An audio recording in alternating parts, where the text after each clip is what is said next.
Imagine waking up in a city where the call to prayer echoes across 7 hills, where your neighbor might be a Greek fisherman, a Jewish doctor, an Armenian merchant, or a Serbian soldier, and where the coffee you sip every morning is about to conquer the entire world. This isn't a fantasy. This was just another Tuesday in the Ottoman Empire. But here's what nobody tells you. We have been fed a lie. We've been told the Ottomans were just conquerors, just warriors, just the guys who knocked on the gates of Vienna and left. But what if I told you that for 600 years, inside this empire, millions of ordinary people were living lives so surprisingly modern, so unexpectedly familiar, that you might catch yourself thinking, wait, that sounds like my Tuesday too. Stick around, because we are about to step through a door that history books keep locked, and what you see on the other side might just change how you see everything. Welcome to Media Point. Close your eyes for a second. It is the year 1550. You are not a sultan, you're not a pasha, you're just a guy named Dmitri, and you are opening your bakery in Istanbul, or as everyone still calls it, Constantinople. Old habits die hard. The flour is delivered by a Muslim vendor who gives you a better price because you helped his son with a loan last winter. Your first customer is a Catholic priest who buys bread for his small church hidden in the back streets. Your apprentice is a 16-year-old kid from the countryside who ran away because he heard the streets were paved with opportunity. They are not, but the bakeries smell like heaven. By noon, you have served a Turkish soldier, a Persian poet passing through, and a Jewish family celebrating Sabbath early. Nobody cares what language you pray in. Nobody asks why your cross is hidden under your shirt. What they care about is whether your bread rises. This was the Ottoman secret. Not the swords, not the sieges, the bread. The business, the boring, beautiful, everyday survival that kept 600 years of empire from collapsing into chaos. Let me take you to a dinner table, not a palace table, a regular table, a family in Thessaloniki in 1620. The father is a Muslim judge. The mother is a convert from Christianity who still secretly whispers prayers to Mary when the children have nightmares. The cook is a Bulgarian refugee who makes the best stuffed peppers you've ever tasted. The son is learning to read in 3 languages because in the Ottoman world, the more languages you speak, the more doors open. The daughter is arguing that she wants to learn trade math instead of embroidery, and shockingly, her father is considering it because he saw a woman in the market last week who owns 3 shops and negotiates better than any man. This empire did not ask you to love your neighbor. It asked you to trade with them, to hire them, to eat with them, to depend on them. And somehow that worked longer than almost any empire in history. Now let me hit you with something that will break your brain a little. In the Ottoman Empire, you could sue the government and win. There were courts where ordinary farmers walked in with complaints about tax collectors who took too much. There were registers where you could literally write that the local official was corrupt, and someone in Istanbul might actually read it. Was it perfect? Absolutely not. Was it fair? Often, no. But imagine being a Christian villager in 1700 and knowing that if the local governor stole your sheep, you had a paperwork trail that could reach the capital. That is not democracy, but it is also not the absolute tyranny we imagine when we picture empires. The Ottomans understood something brutal and true. An empire lives or dies on its paperwork, on its boring, endless, meticulous records of who owns what, who owes who married who. They kept better records than some modern countries do today. And that bureaucracy, that maddening, soul-crushing bureaucracy, was actually what protected people. Because if you were in the book, you existed.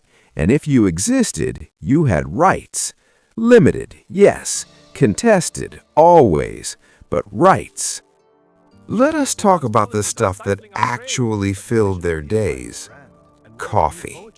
The Ottomans turned coffee into a religion without a god. The first coffee houses were their internet, their social media, their place to argue about politics, poetry, and whether the new sultan was a genius or a disaster. Women had their own coffee circles, hidden from male eyes, where they ran shadow economies and settled family disputes and probably gossiped about which husbands were failing their duties. Bathhouses were not just about getting clean, they were the original networking events. You did not close a business deal without visiting the hammam first. You did not get married without the women of both families meeting in the steam and negotiating the dowry while pretending to discuss soap recipes. These were not luxuries, they were infrastructure, the social glue that held together people who had every reason to hate each other but found reasons to trade instead. I want to meet someone. Her name is Esther. She lives in Izmir in 1750. She wakes up before dawn to check the silk shipment from Persia. She is 34, widowed, and she runs her late husband's trading house. The Ottoman courts recognized her right to inherit. The local guilds tried to block her, but she had a firman, a royal decree from the Sultan himself, because her family paid taxes like clockwork for 3 generations, and tax loyalty bought you strange protections. She speaks Ladino at home, Turkish in the market, Italian with her Venetian buyers, and Arabic when she wants to impress the local judge. She has never left her city, but her silk dresses the wives of Paris and Moscow. She argues with her rabbi about whether she can trade on Sabbath if her Christian employees handle the actual work. She wins the argument. This is not the oppression we are taught to expect. This is complicated, messy human survival, and it happened millions of times across centuries. But here's the hook that history classes miss. The Ottoman Empire fell apart not because it was too backward, but because it tried to modernize too fast. In the 1800s, they looked at Europe and panicked. They tried to become French. They tried to become German. They tore up their old systems, the ones that had kept the peace for centuries, and replaced them with nationalism. Nationalism was the poison pill. Suddenly, your neighbor was not your business partner. Suddenly, he was a Greek who wanted his own country, or a Serb who remembered old grudges, or an Arab who realized Istanbul was far away and the oil was right here. The empire did not die from old age. It died from identity crisis, from the terrible modern idea that we can only trust people who pray like us and speak like us. That idea killed more Ottomans than any army ever did. So what is the lesson for us? Look around you, right now, in whatever city you're watching this. You are living in a place where multiple worlds overlap, where the Uber driver is from Somalia, and the doctor is from India, and the kid running the corner store is working on his 3rd language by age 12. You are living in an Ottoman city. The question is whether we will learn what they learned, that difference is profitable, that trust is earned in trade, not in temples, that the guy who makes your morning coffee matters more than the guy who makes your laws, or whether we will repeat their final mistake and let fear carve us into pieces that cannot stand.